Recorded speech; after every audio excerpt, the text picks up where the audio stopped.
Dans cette vidéo, je vais te donner une programmation de 2 mois complètement gratuite dans le but de se préparer pour une compétition de street workout. Salut à toi jeune machine, bienvenue dans cette vidéo. Aujourd'hui on se retrouve pour parler de ma préparation en vue de la compétition Barbenders Only Static qui se tiendra en février en Belgique. Si tu te rappelles des anciennes vidéos concernant cette compétition, j'ai envoyé des vidéos pré-qualificatives pour me permettre de me qualifier à cette compétition et j'ai le plaisir de t'annoncer que je suis qualifié, d'où cette vidéo. Je suis qualifié dans la catégorie Advanced, qui représente la catégorie la plus haute apparemment. Bon, j'ai aucune idée de mon résultat au classement en vue des qualifications, etc. Mais je suis assez content, parce que j'ai tout fait pour, et on se retrouve ici maintenant avec Mathéo, qualifié. Jeune machine, du coup, j'ai envie de faire le job à 120% et je me suis préparé une programmation de 2 mois. Cette programmation, je te la fournis gratuitement et je vais te l'expliquer point par point. Pour trouver cette programmation, tu dois aller à la fin de cette vidéo, à la toute fin, j'insiste. J'ai mis 2 captures d'écran de cette même programmation. Donc cette compétition, elle va se tenir le 18 février 2024 en Belgique. Je t'annonce dès à présent que je compte faire un vlog sur ma préparation de 2 mois qui sortira le 18 février à 10h normalement, jour J de la compétition. Donc quand je serai en compétition, toi tu auras ma vidéo où je te présente ma préparation et en plus tu auras le lien pour aller regarder directement la compétition en live. Donc tu pourras voir comment je me suis préparé et en direct voir ce que ça donne. Je trouve ça génial.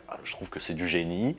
Je te réalise un putain de film sur ma compétition. Donc savoure. Abonne-toi, lâche un pouce bleu et active la cloche pour ne pas manquer cette série. Bon, clairement, comment moi j'aborde cette compétition? Je l'aborde avec beaucoup d'envie et beaucoup d'attente du point de vue de ma personne et de ce que je vais pouvoir proposer là-bas. Contexte assez particulier parce que j'ai toujours des petites douleurs à droite à gauche. Donc là, en attendant, je pars sur du conditionnement général pour pouvoir aborder la programmation que je vais commencer dans une semaine. Parce que cette programmation, je vais mettre une intensité insane, et donc j'ai besoin d'être au clair. J'ai besoin d'être à 100% et d'être prêt à aborder cette préparation. Parce que si je l'aborde en ayant déjà des petits cafouillages, je peux t'assurer que ces cafouillages ne vont faire que s'amplifier et je vais me tirer des balles dans le pied. Donc, mentalement, je t'avoue que je suis plutôt confiant. Confiant pourquoi? Parce que je sais pertinemment que la programmation que je me suis préparée est efficace. Car j'ai déjà eu l'occasion de la tester sur ma dernière compétition et je sais qu'elle marche. Maintenant, confiant aussi parce que je sais que je vais faire le job à 120% tandis que les autres ne feront que le job à 80%. En fait, en clair, cette fois-ci,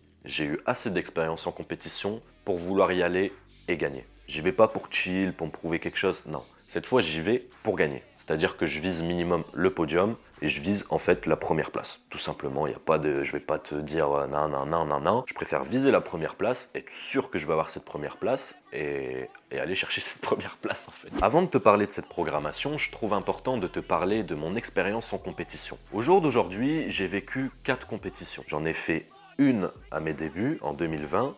En fait, j'en ai fait une par an. Donc là, ça va faire 4 ans que je pratique. Donc je suis à 4 compétitions. Ma première compétition s'est globalement bien passée. Bon, je me suis pris une grosse fessée par Courmel, si tu le connais. D'ailleurs, si tu regardes cette vidéo, Courmel, je te salue. Mais voilà, je débutais, c'était une compétition freestyle, donc agilité plus statique. Moi, je m'étais déjà un peu plus orienté vers le statique. Mais voilà, j'avais besoin d'entrer dans ce monde compétitif. Et bon, pas de bol, mon premier battle, je suis tombé contre le favori qui finalement a gagné la compétition. Mais c'était cool parce que c'était une super expérience. J'ai fait mon entrée en compétition face à un mec qui avait 5 ans d'expérience en plus que moi.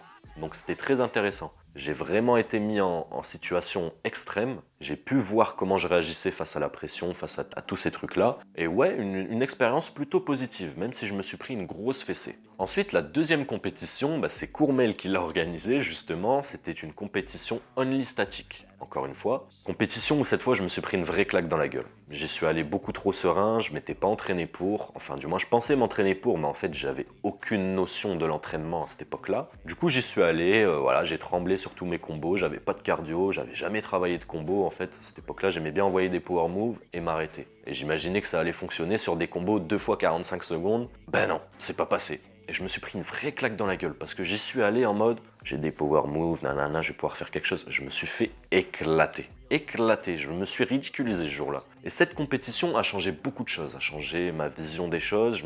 J'ai eu l'occasion de beaucoup me remettre en question. Et je t'avoue que mon ego en a pris un coup et du coup j'ai appris à gérer cet ego. Bref, voilà, cette expérience très constructive parce que je me suis retrouvé à... Voilà, hein, j'ai dégradé tout ce que je faisais, j'ai pas géré le stress du tout, je savais même pas où faire ou truc. En fait, j'ai improvisé dans mes battles. Enfin bref, voilà, tu l'as compris, cette expérience-là, c'était de la merde, mais finalement, c'est là où j'ai peut-être le plus appris. Ensuite, troisième compétition, encore une fois organisée par Courmet, cette fois compétition freestyle, encore. Agilité plus statique. Bon, j'étais complètement spécialisé en statique, je faisais plus du tout d'agilité, mais j'en ai quand même fait lors de la compétition, parce que j'avais quand même un 3-6, un tornado, un 5-4, une sortie backflip, enfin bref, du basique de merde quoi. Mais cette compétition vachement cool, c'est la première où justement j'ai appris de la deuxième, et là cette fois je me suis vraiment entraîné pour.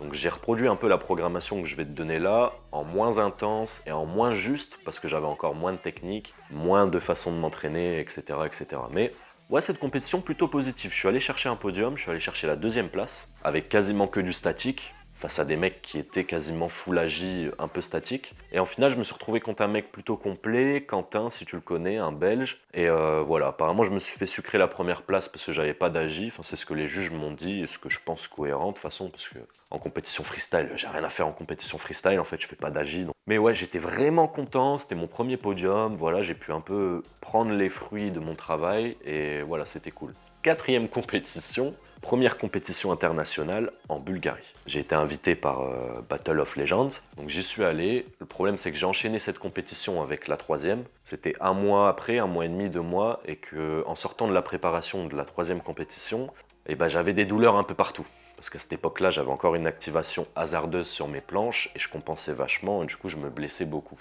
Mais du coup voilà, je suis allé en Bulgarie quand même parce qu'il y avait Johan qui partait avec moi, y.dimitrov sur Instagram si tu le connais pas. Et donc voilà, lui il est originaire de là-bas, donc on avait l'occasion de visiter un peu le pays, etc. Je suis plus parti pour ça que pour la compétition. Voilà. En vrai, cette compétition-là, j'ai rien fait d'exceptionnel, j'avais mal au biceps, je m'étais pas entraîné pour, j'avais mangé de la merde juste avant. En vrai, j'en avais rien à foutre. J'y suis allé vraiment en mode, allez, j'y vais pour le kiff, pour l'expérience à l'international. Et j'ai bien fait parce que j'ai rencontré des super gars. Je me suis encore pris de l'expérience en plus à l'international, voir le voyage, comment ça impacte tes perfs, changement d'environnement, etc. Et ensuite, on a passé un putain de voyage avec Yo-Yo, quoi. On a kiffé, on a bougé, on est resté 5 jours, on était dans les terres, on a kiffé, enfin bref, j'ai vraiment adoré ce pays, la Bulgarie, si tu peux y aller, je te le conseille, c'est vraiment top. Donc voilà, on se retrouve aujourd'hui avec ces 4 grandes expériences, et je pense que ce mix, c'est comme une salade de fruits, tu la mixes, bam, ça te fait un blender. Bah là je suis le blender. C'est-à-dire que j'ai accumulé cette expérience-là, bien sûr j'en ai encore à faire, mais là cette fois pour cette compétition internationale qui, à mon sens, équivaut au niveau vers lequel je tends, c'est-à-dire que j'aurai des beaux adversaires, ça va être des battles vraiment intéressants, et bah je me sens prêt. Je me sens prêt là, Mathéo, tu vas te préparer à 120% et tu vas tout niquer. Voilà, pour cette contextualisation jeune machine, je te propose à présent de passer à la programmation. Tu peux te munir des 2 captures d'écran que j'ai mis à la fin, ce sera sûrement plus simple pour suivre ce que je vais te dire. Donc cette programmation, je l'ai découpée en 2 mésocycles, parce que je te le redis, ça fera 2 mois de préparation. Donc le premier mésocycle qui sera axé sur la prise de volume et sur l'endurance, non pas le volume musculaire, mais le volume en termes de répétition, en termes de nombre de push-ups, de presse, etc., etc. En planche, en front, en maltaise, tout ce que j'aborde actuellement. Et par contre, le deuxième mésocycle sera consacré, lui, à appliquer les choses acquises durant le premier mois de préparation. Donc plus axé sur les combos et sur le format compétition mise en situation. À travers ce mésocycle, j'ai construit 4 microcycles, 4 semaines différentes, axées sur le volume, ce que j'appelle BAD, du coup là où je vais venir dégrader ma forme et ne pas trop calculer ce que je fais, et de façon succincte, donc une semaine sur 2 je vais faire du BAD, la deuxième semaine je ferai du clean. Tu vois que je suis à 6 jours d'entraînement, dont un jour à basse intensité et ensuite un jour totalement off. Je vais faire 2 entraînements par jour, donc un entraînement où j'exploiterai mes figures, où je ferai du volume, et un entraînement plus spécifique où je viendrai faire du renforcement, musculation, basics et élastique. Donc tu peux remarquer que de J1 à J3, l'intensité baisse, donc le premier jour à 100, deuxième entre 80 et 100 et le troisième à 60.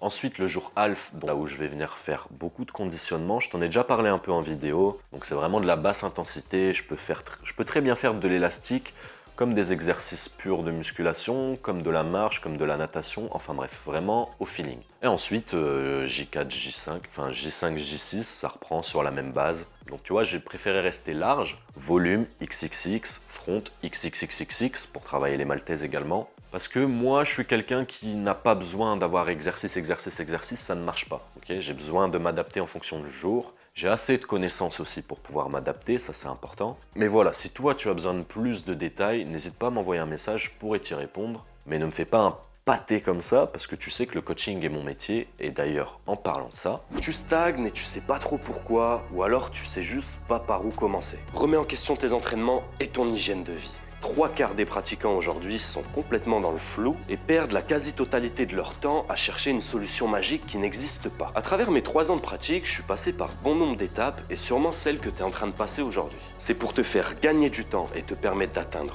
tous tes objectifs que je te propose mes services en tant que coach personnel. Je te propose dès à présent un suivi individualisé et personnalisé en fonction de tes objectifs, tes envies et ton expérience déjà vécue. À travers ce suivi, on va pouvoir aborder ensemble la notion de préparation à l'entraînement, de l'entraînement et de la récupération post-entraînement. Un programme détaillé en fonction de tes objectifs, une analyse technique sur chacun des mouvements qui t'intéressent et je m'engage personnellement à répondre à l'intégralité de tes messages, de tes vidéos et des questions que tu pourrais me poser. En plus de ça, je te propose 1 à 2 heures de visio avec moi si tu as besoin de revenir sur un point ou si tu veux juste que je t'aiguille un peu plus lors de ton entraînement. Pour bénéficier de ce suivi, je te laisse directement m'envoyer un message sur Instagram ou par mail. Comme peuvent le témoigner Cyril, Lucas et tant d'autres, mes services sont à ta disposition. Et n'oublie pas que pour atteindre son objectif, il faut savoir s'en donner les moyens. Des corrections techniques, des tips, etc. Il a répondu à toutes mes questions et m'a permis de réaliser que certains skills n'étaient pas inaccessibles. Selon mon niveau évidemment personnalisé. Et donc je recommande entièrement son coaching. Donc voilà, globalement, le premier mois sera consacré au volume et à la prise d'endurance le plus possible. Plus je vais maximiser ce mois-là, parce que c'est le plus important, plus j'aurai de potentiel sur le deuxième mois. Mais parlons un peu de ce deuxième mois. Alors cette fois, ce deuxième mois, donc je te l'ai dit, ce sera plus consacré au combo et à la réelle mise en situation compétition. Parce que si tu t'entraînes pour une compétition et que tu ne fais jamais de battle en format compétition, je peux t'assurer que tu te tires une balle dans le pied. Donc concrètement, en quoi va consister ce deuxième mois? Il va consister à appliquer de façon clean et à le retranscrire dans mes combos tout ce que j'aurais travaillé le premier mois. Donc ça paraît logique comme ça, mais tu vois, y penser et prendre le recul et se dire ça, c'est pas forcément inné chez tout le monde. Donc cette fois, j'ai construit 2 microcycles de 2 semaines. Le premier microcycle qui sera consacré à construire mes combos grâce au volume que j'aurai construit le premier mois. Là en globalité, tu vois, j'ai mis combo long, combo court et conditionnement. Donc là, sur la même base que le premier mois, hein, les intensités qui baissent en fonction des jours. Après, je te précise que ça reste adaptable. Si je me sens bien pendant 3 jours, je vais me mettre à 100% 3 jours. Alors, ce qui est important sur cette partie, c'est que tu vois que les minutes de repos sont considérées. C'est-à-dire qu'entre chaque combo, je vais faire de 3 à 5 minutes de repos, ce qui peut paraître beaucoup, mais finalement, c'est pas vraiment... Enfin, finalement, ça reste peu, en fait. Ça reste raisonnable, histoire de continuer à travailler avec une certaine intensité et pouvoir embarquer sur la seconde barre, qui sera le deuxième microcycle, au mieux. Donc voilà, tu vois que je varie encore l'intensité. Bref, une fois que j'aurai construit ces combos, que j'aurai appliqué ce que j'ai appris dans le premier mois, et ben là, je vais passer à la vraie mise en situation. Moment fatidique aussi, parce que c'est là où je vais m'entraîner au format compétition. Donc concrètement, pendant 2 semaines, je vais envoyer les combos que j'enverrai à la compétition en reproduisant l'intensité que je trouverai en compétition. De façon dégressive, bien sûr, parce que je ne pourrai pas le faire tous les jours. Mais tu vois, par exemple, le premier jour qui sera à 100%, bah, je ferai 1 fois 30 secondes, 1 minute de repos et 1 fois 30 secondes. 5 minutes de repos entre chaque passage, donc ce que j'appelle des battles. Et voilà, au total, ça me fera à peu près l'équivalent de si j'avais commencé une compétition et que j'avais été jusqu'en finale. Parce que tu vois que je rajoute la finale qui est 2 fois 45 secondes. Pourquoi 1 minute de repos entre chaque 30 secondes? Parce que finalement, c'est le temps que ton athlète... parce que finalement, c'est le temps que l'adversaire prendra à lui envoyer son combo. Donc ça me paraît plutôt judicieux. Et du coup, voilà, tu vois qu'en fonction des jours, les nombres de battles se réduisent, et ainsi de suite. Voilà, pour gérer l'intensité et toujours rester opérationnel. Parce que sinon, je vais arriver cramé le jour J, et c'est pas l'objectif. Encore une fois, c'est adaptable. En fonction de ton énergie, comment tu te sens. Donc voilà, en globalité, forcément cette programmation va s'accompagner d'une diète super stricte. Donc c'est-à-dire qu'à partir de la semaine prochaine, je vais passer en diète stricte, mais avec quand même un craquage par semaine, parce que j'ai toujours fait ça, et que je ne vais pas remettre en question toute mon alimentation 2 mois avant, ce serait complètement contre-productif. Une fois que tu choques ton corps, voilà, il faut qu'il s'adapte. Et par contre, 1 mois avant, je vais passer en diète totale, c'est-à-dire aucun excès pendant 1 mois. Ça peut paraître dur à tenir, mais je l'ai déjà fait, et pour moi en tout cas c'est optimal, c'est ce qui m'avait fait du bien, et voilà, du coup je vais reproduire ça. Bon, si t'es encore là, c'est sûrement que t'as pas vu la première vidéo, mais dis-toi que cette vidéo c'est la 2e fois que je la tourne, parce que j'avais filmé avec un micro, et finalement j'ai un problème avec ce micro, donc je te la refais avec mon micro à l'ancienne, mais tu vois quand même que le setup, il a évolué, hein. C'est cool. Là il y a des lumières que tu vois pas, mais voilà. Bon, du coup, jeune machine, je te remercie de ton attention, encore une fois. N'hésite pas à m'envoyer un message si tu as besoin, n'hésite pas. Voilà, je suis quelqu'un d'ouvert, hein, tu vois, mais il y a des limites. Je suis ouvert, mais on m'exploite pas. Eh bien, jeune machine, je te souhaite un bon Davai et on se revoit très vite. On est ensemble. Davai.